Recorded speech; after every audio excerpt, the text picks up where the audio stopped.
Welcome to this presentation on Electrophysiology Foundation Session 1.1.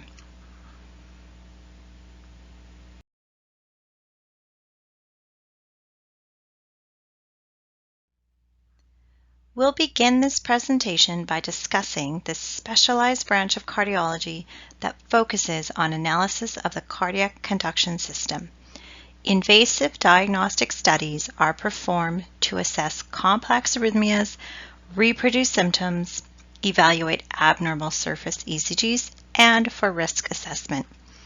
We are familiar with recording of ECGs from the skin surface, and during EP studies, we zoom into the cardiac chambers to evaluate recordings from within the heart. These intracardiac recordings are known as electrograms or EGMs. An EP study is performed in a specialized EP lab, which is set up similar to a cath lab. Specialized catheters are fed into the heart chambers to record the electrical conduction system and also to perform programmed electrical stimulation to stress the conduction system.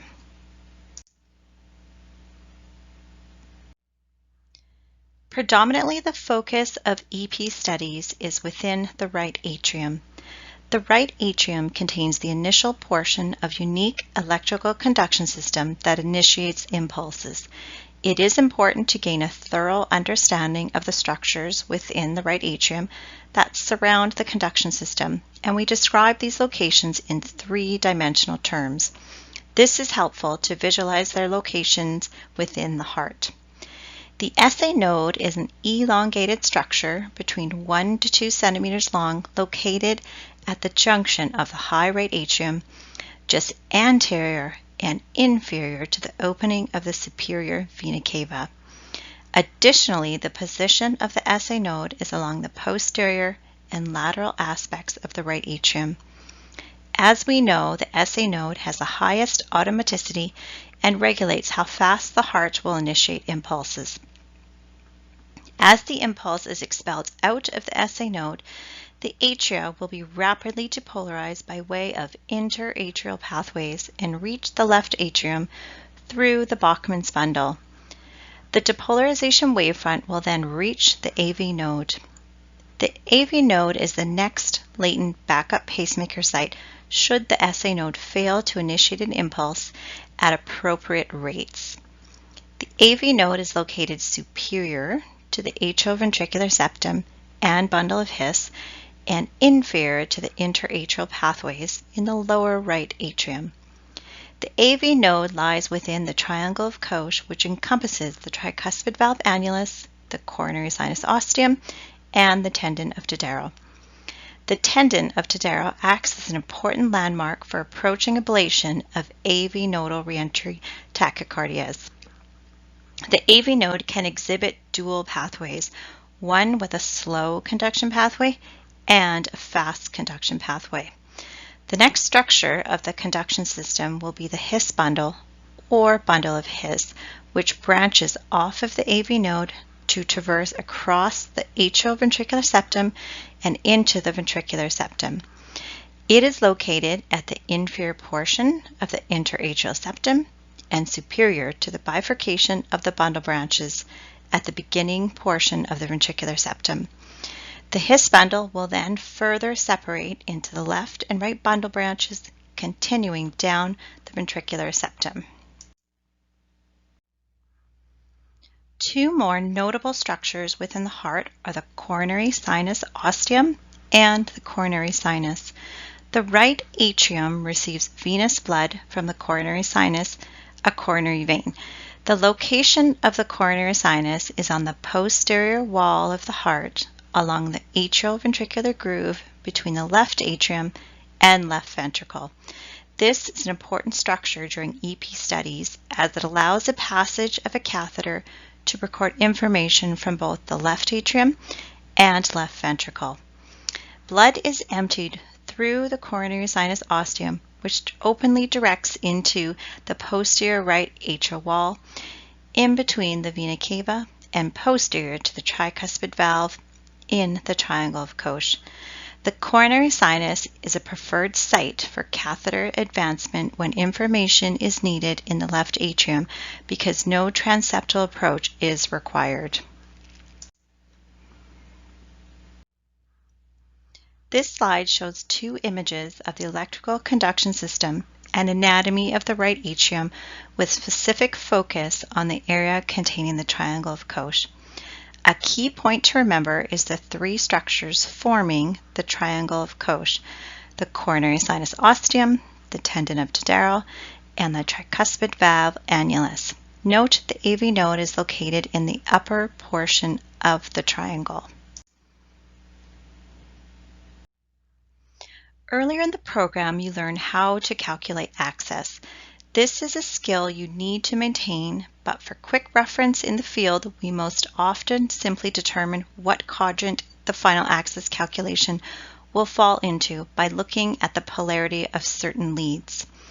In order to do this quick assessment, you must use leads 1 and lead 2 rather than leads 1 and AVF. In order to be as accurate as possible, considering that normal range of access leans into the upper left quadrant of the wheel. The most commonly accepted range for normal access is considered to be from -30 to +90 degrees.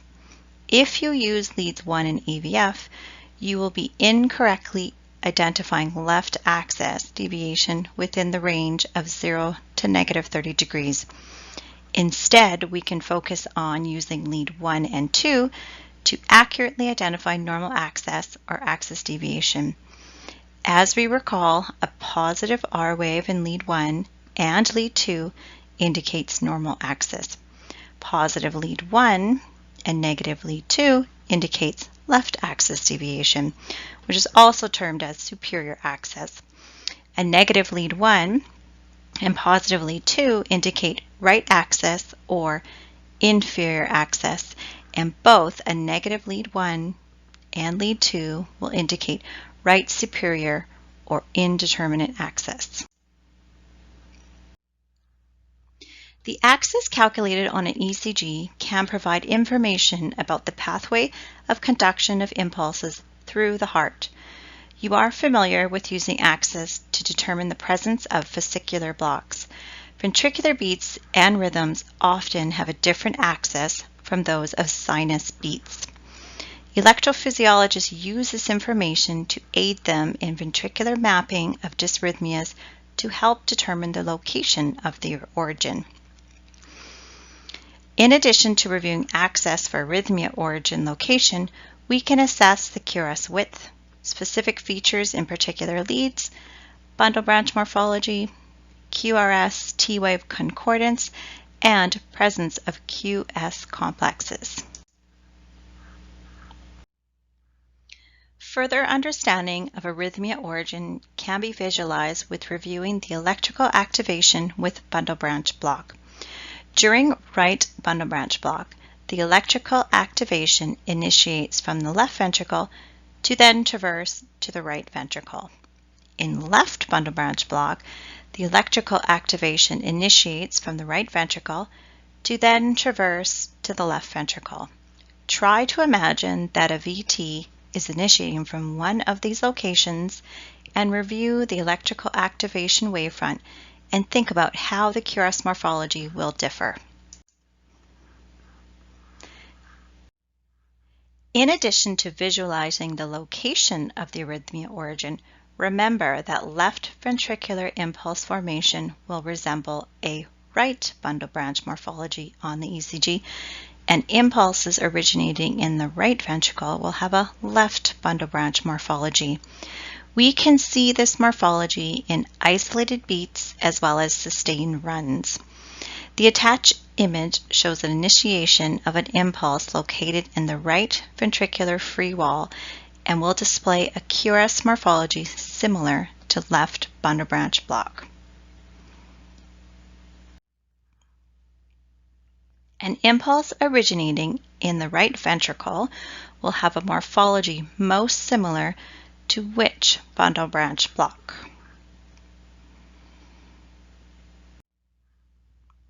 The answer is left bundle branch block.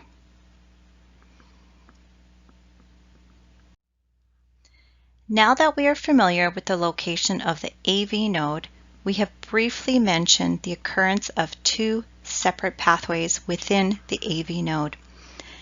As the atrial activation wavefronts approach the AV node, the main role of the AV node is to decrement or slow conduction through the node to allow for sufficient ventricular filling and to protect from rapid atrial rates, as seen most often with atrial fibrillation and atrial flutter.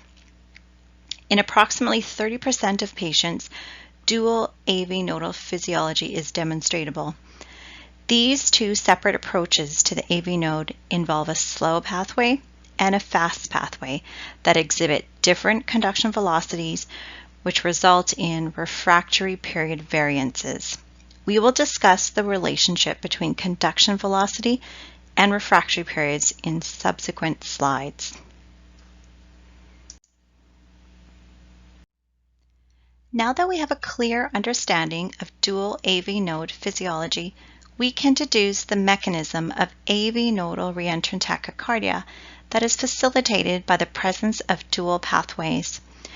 Due to the variance in conduction velocity and refractory periods, a circus mechanism can be obtained. The first image represents an impulse arriving at the AV node during normal sinus rhythm and conducting normally down the fast pathway. The wavefront can also travel down the slow pathway, but will be beat to the His bundle via the fast pathway. The second image represents a premature impulse that arrived at the AV node to find the fast pathway still in refractory, so it will then travel down the slow pathway. Note the longer pure interval as the impulse travels through the slower pathway. The third image represents an atrial echo beat that will retrogradely travel up the fast pathway, which is now fully repolarized. Note the retrograde P wave at the end of the QRS. The atrial tissue will no longer be refractory, so the impulse will then conduct to the atria. The final image represents the initiation of AVNRT, as impulses will travel down the slow pathway, retrogradely up the fast pathway, and then will find the slow pathway recovered and ready to conduct impulses again. This is circus movement within the AV node, which will depolarize the atria and the His bundle over and over until the circuit is broken. All cardiac tissue contains fundamental properties that are unique to cardiac cells and are the focus of study within the EP lab. Automaticity refers to the ability to spontaneously generate a depolarization. We will focus on the concept of refractory periods and conduction velocity on the next two slides.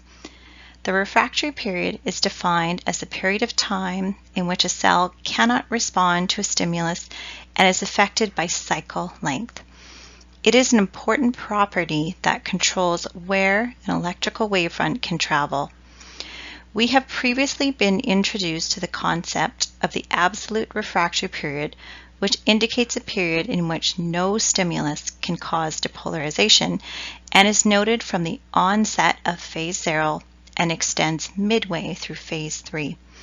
The relative refractory period indicates that the cell is partially repolarized and can be depolarized by strong impulse. This is known as the vulnerability period and noted from the second half of phase 3. The supernormal period is noted near the end of the T wave, just before the cell returns to its resting potential, and is at the very end of phase 3 into early phase 4. As we discussed earlier, shorter cycle lengths will decrease refractory periods, but this is not the case in the AV node when abnormally fast rates reach it, as it has job to slow conduction in response to rapid atrial rates. This is known as decremental conduction. It is a property unique to the AV node.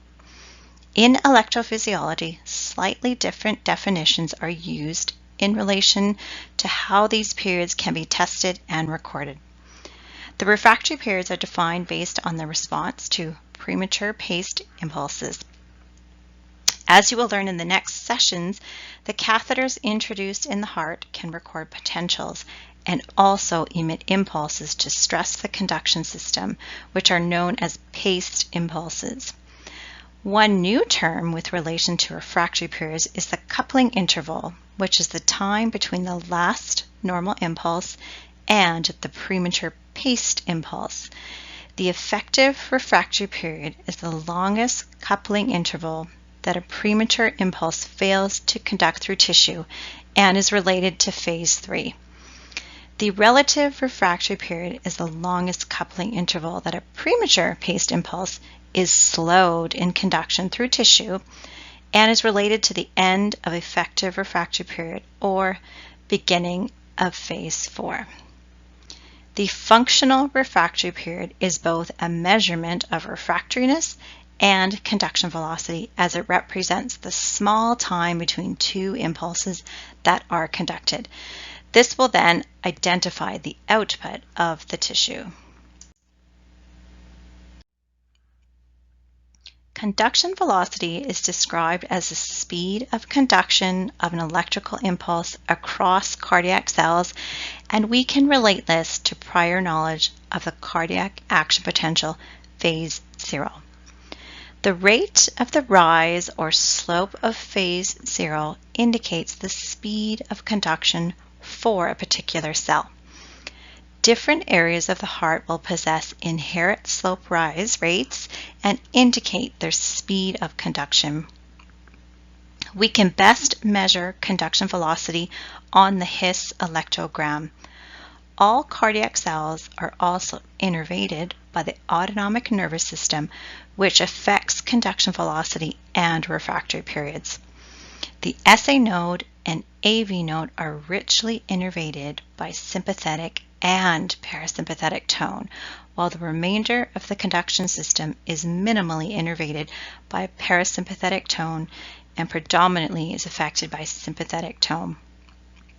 Between the SA node and the AV node, parasympathetic tone affects the AV node in a greater degree. Increased sympathetic tone will result in increased conduction velocity and decreased refractory periods, and increased parasympathetic tone will decrease conduction velocity and increase refractory periods. When identifying the relationship between conduction velocities for all cardiac cells, we know that tissue with faster conduction velocity will have a longer refractory period, where the cell is unable to depolarize again for longer periods of time.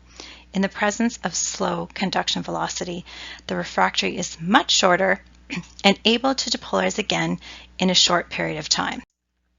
When there is an additional electrical conduction pathway between the atria and ventricular outside of the AV node, it is known as an accessory pathway. These pathways provide a shortcut route to depolarize the ventricles and have the ability to rapidly conduct impulses. As a result of the rapid conduction, it will then have the longest refractory period. Accessory pathway tissue that conducts rapidly will recover rapidly or slowly.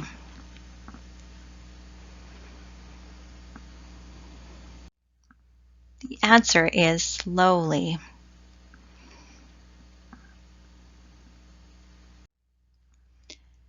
This slide reviews the key concepts in conduction velocity and refractory periods within cardiac cells.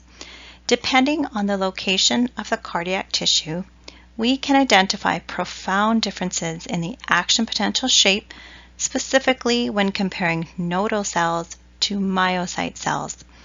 The action potential of a ventricular myocyte is familiar to material learned in the program. Phase 0 has a rapid rise and notable recovery phases in 1, 2, 3, and 4. Near the bottom of the image, you can see the relation in the action potential to the surface ECG cardiac cycle. The action potential of SA and AV nodal cells is quite different, with striking differences in phase 0 and phase 4. Notice how the rise of phase 0 is slow. This is due to the lack of sodium channels, and ion transport is reliant on calcium to move. Another striking difference is the rapid recovery phase. SA nodal cells are described as having the highest resting phase slope. This will explain why the SA node has the highest rate of automaticity compared to all other potential pacemaker sites with less steep resting phase slopes.